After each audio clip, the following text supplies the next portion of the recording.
Welcome back to Conflicts of Interest. This is episode 714, and today is November 19th, 2024. I'm the host of the show, Kyle Anzalone. A lot of news to get through on today's show, so I'm going to get right into it. Just want to remind people to share the show. Is hosted at the Libertarian Institute, reposted on the blog at antiwar.com, YouTube, Rumble, or Odysee for the video version of the show. It's up anywhere you can listen to podcasts. And of course, follow me on Twitter at @KyleAnzalone_, where I post all the articles I write, every episode of this show, and everything else I have going on. I will have a huge announcement coming out this week, so I'll probably post it on Twitter first if I don't mention it here on the show, so be sure you subscribe to the show somewhere, and also follow me on Twitter to get that news. All right, first story up here today is from our friend Dave DeCamp at antiwar.com. Kremlin reiterates Putin's view on U.S.-supported long-range strikes in Russia. So in response to reports of President Biden authorizing long-range Ukrainian strikes inside Russia with U.S. missiles, the Kremlin pointed to warnings previously made by Russian President Vladimir Putin. In September, Putin was asked about the possibility of NATO-supported long-range strikes on Russian territory and said it would mean U.S. and European NATO countries were at war with Russia. He added that if that's the case, then taking into account the change of nature of the conflict, we will take the appropriate decision based on the threats that we will face. The New York Times and several other media outlets reported on Sunday that Biden gave Ukraine the green light to use U.S.-provided Army tactical missile systems, ATACMS, which have a range of up to 190 miles, on strikes inside Russia. ATACMS are fired by U.S.-provided HIMARS rocket systems, which require intelligence from the U.S. to be fired, which means the U.S. will be directly supporting the strikes deep inside Russia. So far, the reports haven't been officially confirmed by the U.S. or Ukraine, but Ukrainian President Zelensky hinted in his nightly address on Sunday that the missile strikes could start soon. Zelensky said, "Today there's a lot of talk in the media about receiving permission for respective actions, but strikes are not carried out with words. Such things are not announced. Missiles speak for themselves. They certainly will."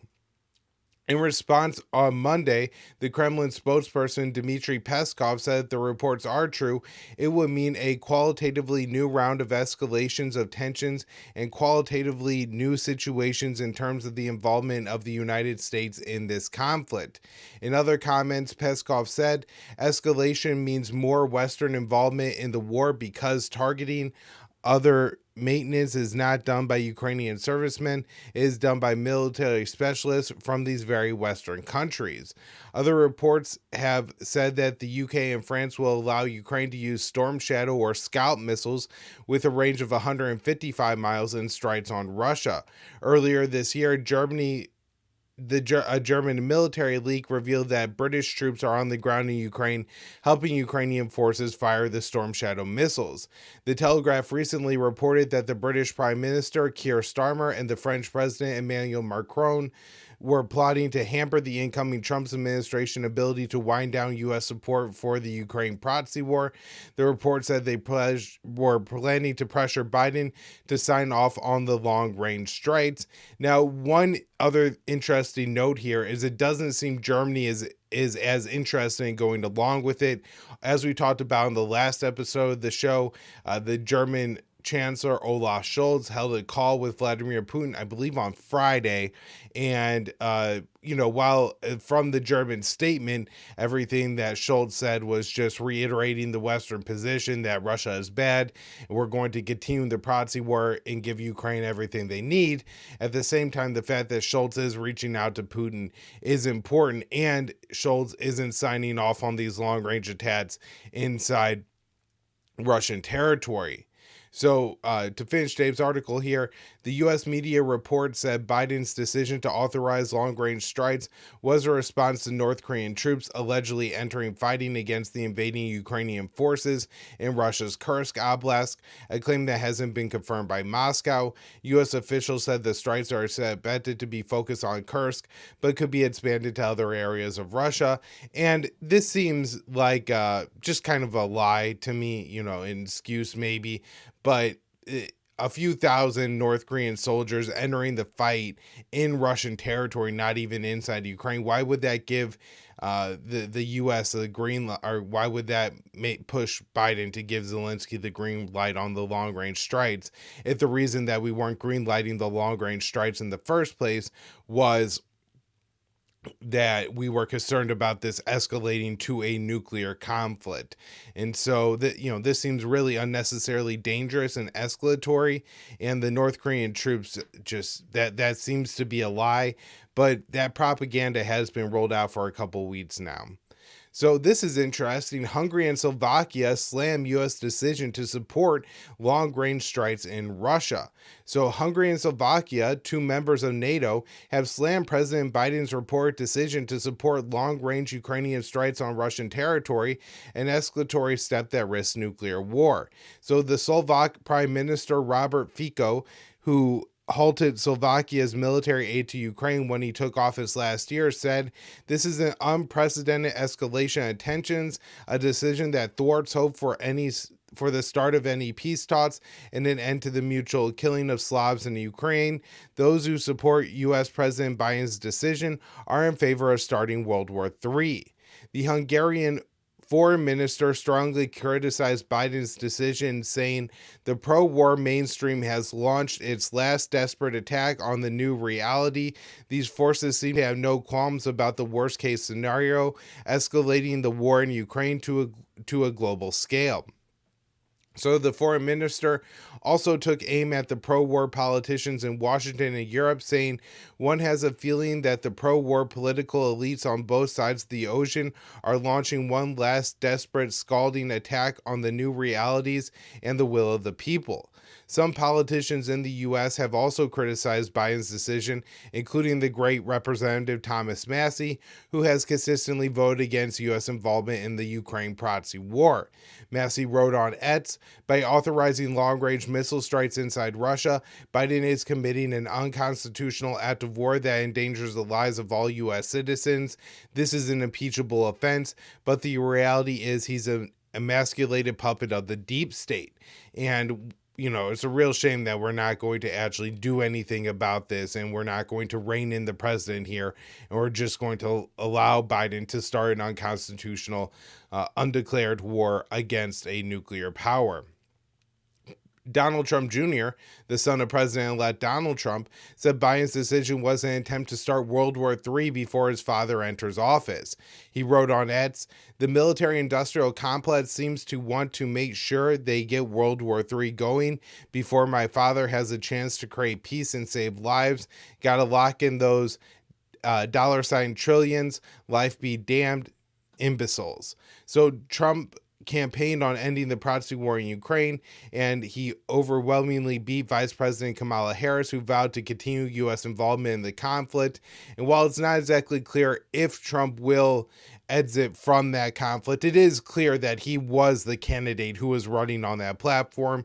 You could look at several things that Trump has done, not just since being president-elect, but over the past year, such as signing off on the $60 billion in military aid for Ukraine, which broke the deadlock in Congress, and that allowed the Republicans in the House to feel like they had the political clearance to go ahead and vote for that, which allowed that to pass. So that was a major thing that Trump did that helped to extend the war even when he was out of office. And then since taking office, he's appointed Marco Rubio, Mike Waltz, who are both, very much hot on this issue. Rubio less so recently, but these are people who talked about signing off on the long-range strikes inside Ukraine. And so, it's not clear that this, signing off on the long-range Ukrainian strikes in Russia is actually outside of a policy that Trump would be willing to take.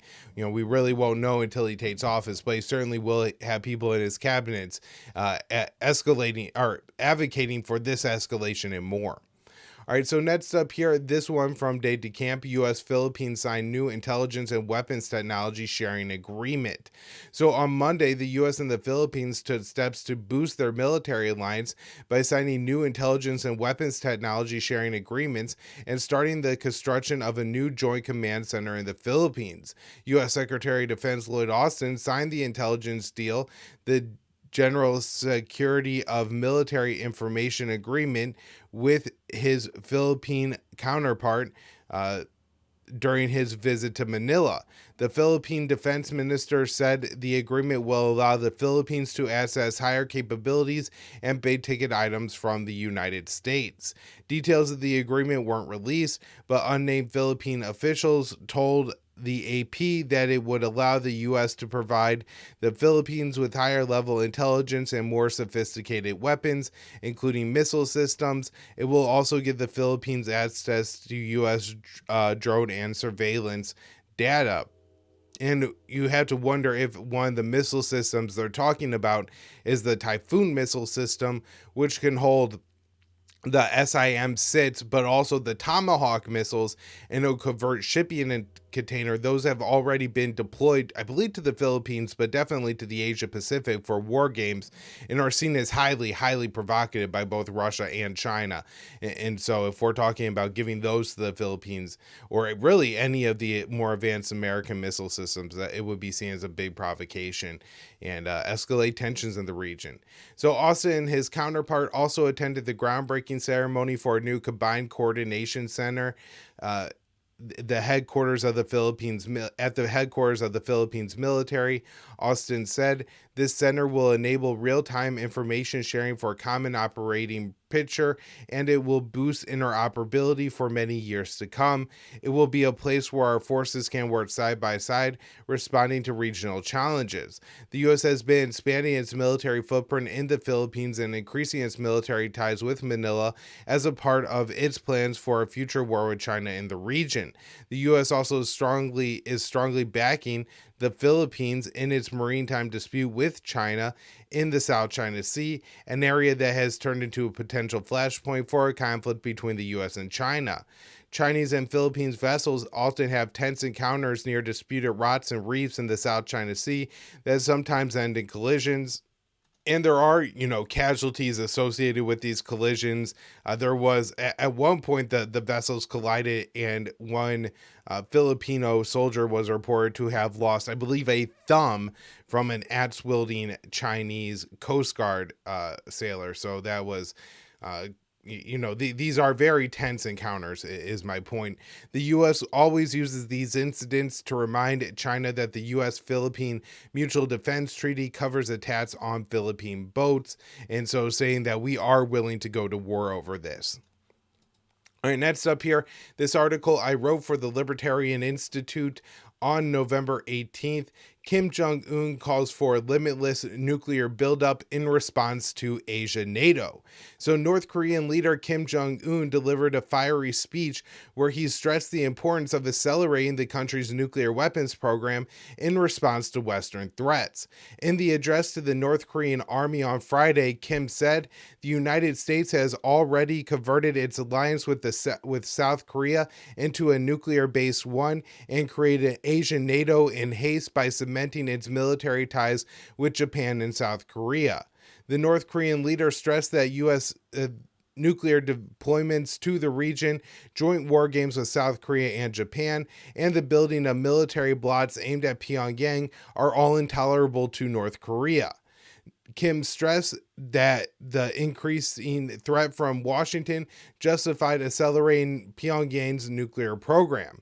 He said, long ago, the line of building up our nuclear forces became an irreversible policy. So what remains to be done now is for these forces to get more fully ready for action so they could carry out the mission of deterring war and the second mission at any moment. We will build up our nation's defense forces, the pivot of which is its nuclear capability, limitless and endlessly without satisfaction. In addition to discussing North Korea's military tensions with the U.S., Kim also discussed Pyongyang's position in what he has previously described as a new Cold War. He said, as the U.S. and other Western countries are using Ukraine as shock forces in the war against Russia, we should view it as a maneuver to enrich their real war experience and expand the scope of military intervention all over the world. By sustaining their military assistance to Ukraine and Israel, this aggravates the international security situation, stoking fears of a third world war. So the relationship between Washington and Pyongyang has soured during the Joe Biden administration. At the end of Trump's first term, North Korea and the U.S. were engaged in some diplomacy, and Pyongyang was largely respecting its self-imposed missile test moratorium. However, Biden refused to engage with Kim while increasing the presence of American military in South Korea. Combined with the administration's efforts to bring South Korea and Japan into a military pact, Pyongyang views the Biden's policy as highly aggressive.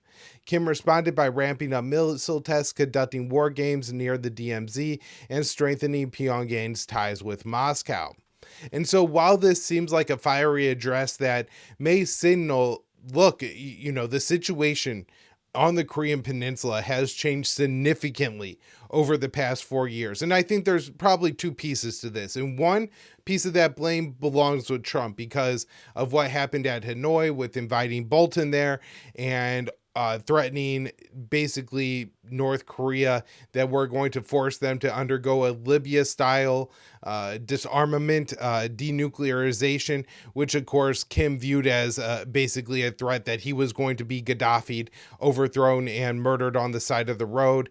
And so he immediately pulled out of talks with the Americans. And so I think there was a real loss of trust between Pyongyang and Washington when that happened. However, Trump then went to the DMZ, and again, North Korea during this time is largely respecting their self-imposed missile moratorium that was agreed to in 2018 during the Singapore summit, when there was real diplomatic progress between North Korea and the U.S. Now, the bigger share of the blame really belongs with the Biden administration. They basically did in South Korea what they do in Taiwan, what they had done in Ukraine, which is they continue to turn up the military provocations. So what that means on the Korean Peninsula, nuclear submarines visiting South Korea, aircraft carriers visiting South Korea, B-52s conducting flights near the DMZ with F-35s and F-16s, right? These are all platforms capable of delivering a nuclear strike to North Korea. And, North Korea really doesn't have any way to repel that nuclear strike. And so I'm sure it's a great concern and causes a lot of worry within Pyongyang every time we conduct these drills and have these deployments to the region. Is this one actually the time that the South Koreans and the Americans go and try to decapitate Kim, take out Pyongyang, take out the nuclear threat there. And so this really keeps tensions on the Korean Peninsula very high. And they've just continued to ramp up, I think even more provocatively, really tying the South Korean and Japanese militaries together. And while I think from the U.S., from Biden's point of view, or the Biden administration's point of view at least, that has really been about combating China, from Pyongyang's point of view, that's all about a major threat to North Korea.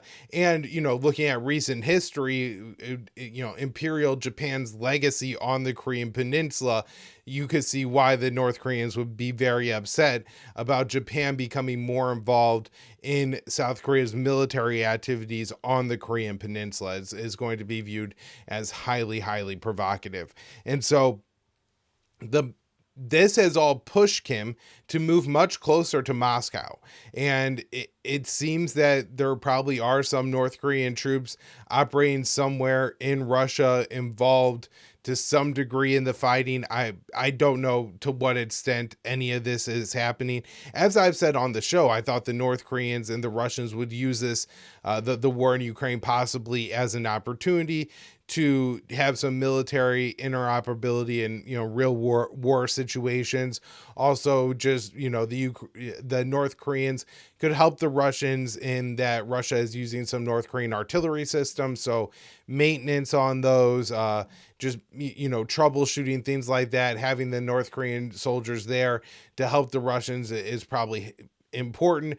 Also, if North Korea is going to start buying more Russian weapons, they could get some real combat experience using weapon systems that Pyongyang will soon have in its arsenal. And so I think there's a lot of probably just military benefits for both the Kremlin and for Kim to go ahead and have at least a small North Korean deployment somewhere around the fighting. And right now it seems to be, at least even the Western claims seem to be limited to the Kursk region, that they're not actually operating in Ukraine.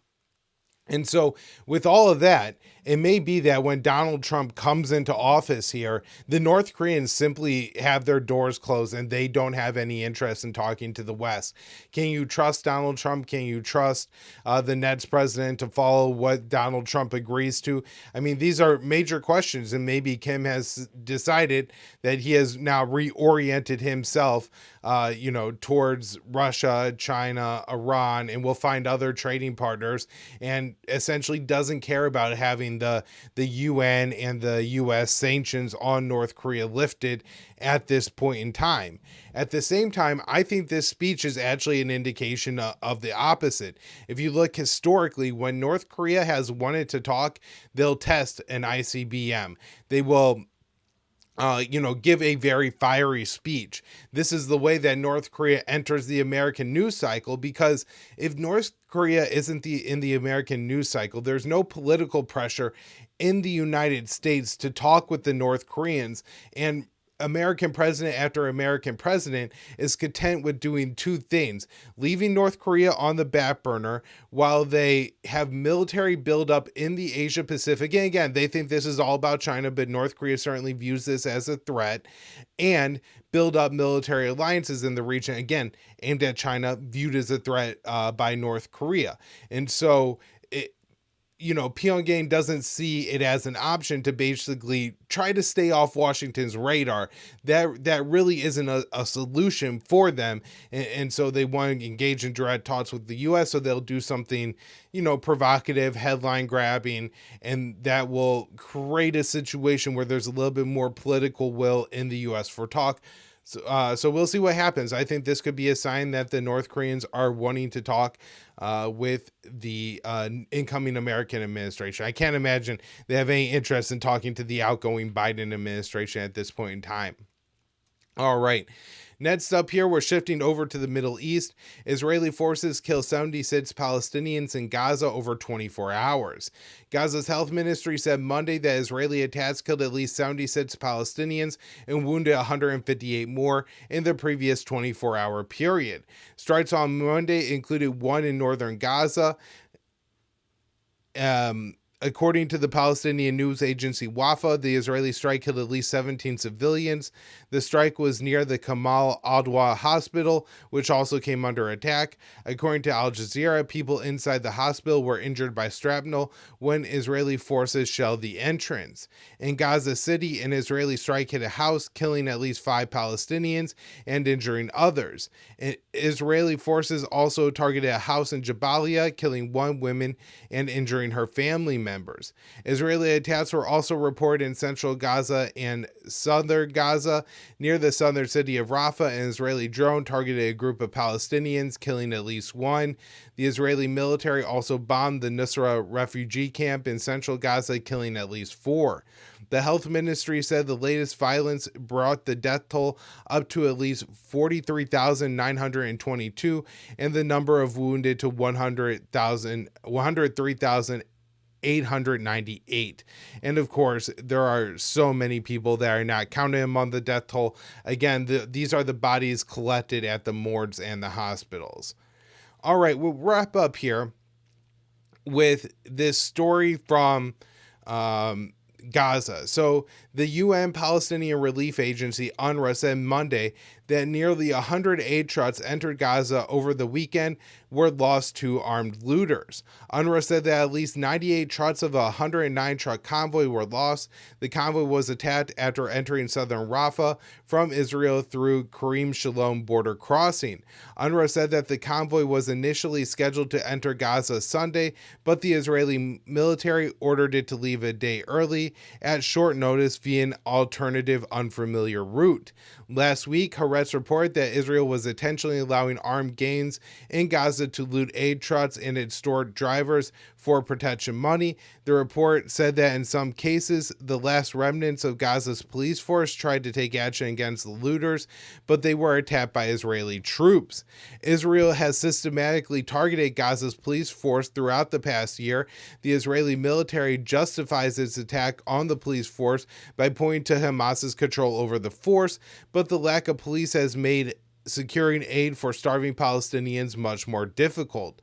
In a sign that Gaza still has some sort of police force, the Strip's interior minister Sunday said it had confronted gangs responsible for looting. So the ministry said more than 20 gang members involved in the stealing of trucks were killed in a security operation carried out by security forces in cooperation with tribal communities. Today's security operation will not be the last. The phenomenon of truck theft has severely impacted society and led to signs of famine in southern Gaza. Israel has been enforcing starvation blockades in northern Gaza, not allowing any aid into those areas since early October. But the overall aid situation across the Strip has worsened since October, with October seeing the lowest number of aid trucks enter Gaza of any month since the start of Israel's genocide last year. Now, a little bit more information on the looting situation. So, as Dave mentioned in his article, there's this piece from Haaretz already saying that Israel is allowing these groups to operate. This is, I think, even far more blunt and from the Washington Post. And so I posted this on my X account. Violent looters in Gaza steal aid in IDF-controlled areas while also clashing with Hamas. So contrary to the claims from Israel, the Washington Post reports that aid convoys entering Gaza are looted in areas controlled by the IDF by violent gangs. At the same time, Hamas fighters take on the criminals. So this is quoted from the Washington Post. As Gaza hunger crisis worsens, organized gangs are stealing much of the aid that Israel allows into the enclave, operating freely in areas controlled by the Israeli military, according to aid group officials, humanitarian workers, transit companies, and witnesses. Officials said criminal looting has become the greatest impediment to distributing aid in southern Gaza, home to the vast majority of displaced Palestinians. And that's really not their home, because their homes were destroyed and they were displaced from their homes, but that is where they are living in tents. Armed bands of men have killed, beaten, and kidnapped aid drivers in the areas around Israel's Kerem Shalom crossing, the main entry point into Gaza's south, aid workers and transit companies said. The thieves, who have run cigarette smuggling operations throughout this year, but are now also stealing food and other supplies, are tied to local crime families, residents say. The gangs are described by observers as rivals of Hamas. In some cases, they have been targeted by remnants of Hamas security forces in other parts of the enclave. An internal United Nations memo obtained by the Washington Post concluded last month that the gangs are, quote, this is from the UN memo, may be benefiting from a passive, if not active, benevolence or protection from the Israeli Defense Forces. One gang leader, the memo said, established a, quote, military-like compound in an area restricted and controlled and patrolled by the IDF.